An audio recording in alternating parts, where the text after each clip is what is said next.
Everyone, আমি পূজা আর তোমাদের সকলকে আমার চ্যানেলে স্বাগত।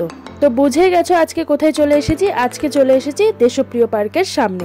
তো চলো দেখে নিই এবছরে তাদের কি থিম।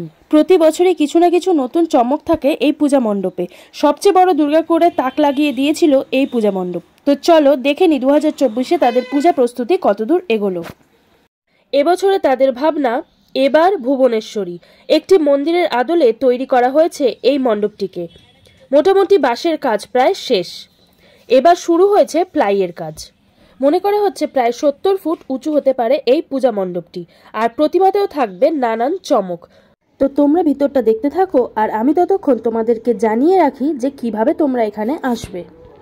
দেশপ্রিয় পার্কে আসার সব থেকে সহজ রাস্তা হলো Kalighat metro station. Kalighat metro থেকে নামলেই ওয়ার্কিং ডিস্টেন্স হচ্ছে 10 মিনিটস, আর বাইকে 4 মিনিটস। যদি কেউ বালিগঞ্জ স্টেশন থেকে আসো তাহলে স্টেশন থেকে পর বহু দুর্গা প্রতিমা এরকম দেখতে পাবে, বহু প্যান্ডেলও দেখতে পাবে। সেগুলো দেখতে দেখতেই চলে আসতে পারবে দেশপ্রিয় পার্কে। তার ডিস্টেন্স হলো 30 মিনিটস। পুরো কলকাতার ঠাকুর খুব সহজেই কিভাবে দেখবে তা একটি ভিডিওতে তোমাদের সাথে শেয়ার করে দেবো। তার জন্য আমার চ্যানেলটিকে সাবস্ক্রাইব করে রাখতে হবে। দেখা হচ্ছে পরের অন্য কোনো ভিডিওতে। ততক্ষণের জন্য বাই বাই।